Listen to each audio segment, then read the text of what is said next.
Jim Winston here in Wine Central Command, and today I am going to be looking at a wine from Uruguay. I've been enjoying wine for about 50 years, and I think this is the third time I'm going to be looking at a wine from Uruguay. The grape that is associated with Uruguay in much the same way that we associate Malbec and Mendoza, Argentina, in Uruguay the grape is called Tannat. And this wine, Alto de la Ballena, is a reserve Tannat and with a secret ingredient, and I'll talk about that later. But the grape itself originally was produced in the southwest of France, just on the other side of the Pyrenees. This is wine writer Jancis Robinson writing that the variety, highly individual red wine from the southwest, and it is often Tannat that gives them their firm structure, long life, raspberry-like perfume. Young wine made from Tannat is a force to be reckoned with.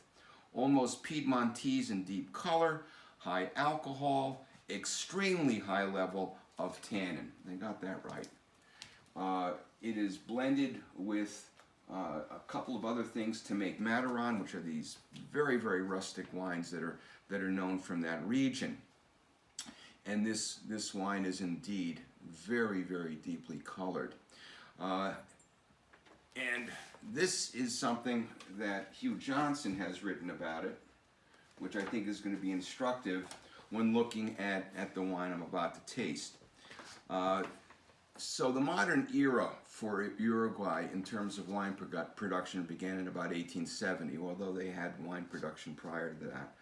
And the strength of the wines and what was happening at this time was an influx of people from the Basque, and as we know, Basque is on both sides of the Pyrenees.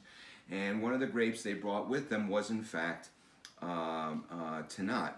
In direct parallel to Malbec's softening transformation under the sunny skies of Argentina, the Tannat produced in Uruguay is much plumper, more velvety than its homeland in the southwest France, and can often be drunk when only a year or two old, most unlike the prototype in the south of France. And I will tell you, the first time I tried Tannat, this is the second time I'm trying Tannat, it was a wine that impressed me as being rustic. And rustic, of course, is wine speak for not very good, or only to be enjoyed if you're staying at the place where you're drinking it in a local cafe, and then you're sort of imbibing not only the wine but the atmosphere. You get Tannat in your house and you'd say, forget it. However, this wine is amazing. It's a wine that has a wonderful richness and warmth of scent. That beautiful dark color is here. Oh gosh.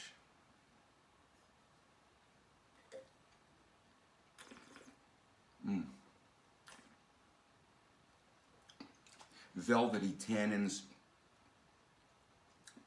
dark raspberry flavors, but with a little bit of an earthiness and wonderful length. Nice degree of minerality to the finish, sort of like graphite. You can sometimes see that in some Spanish wines as well.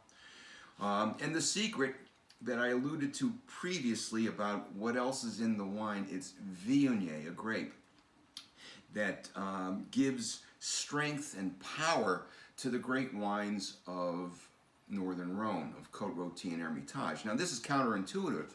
Viognier is a white grape, and you'd like to think, well, if you're putting white grapes with red grapes, it's going to lessen the richness. No, it's not. It's actually the reverse. Viognier, by density, is the heaviest of the juices produced by wine grapes.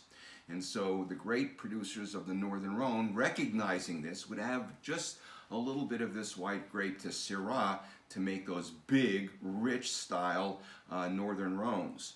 And here you have, taking a page from that type of a combination, you see it again here. A little bit of Viognier adding to the depth, perhaps, to the Tannat.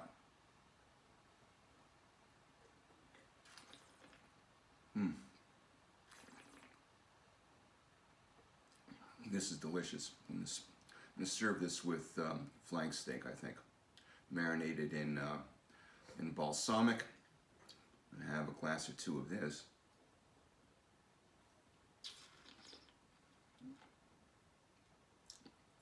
This wine definitely deserves an eyebrow raise, maybe 2 eyebrow raises.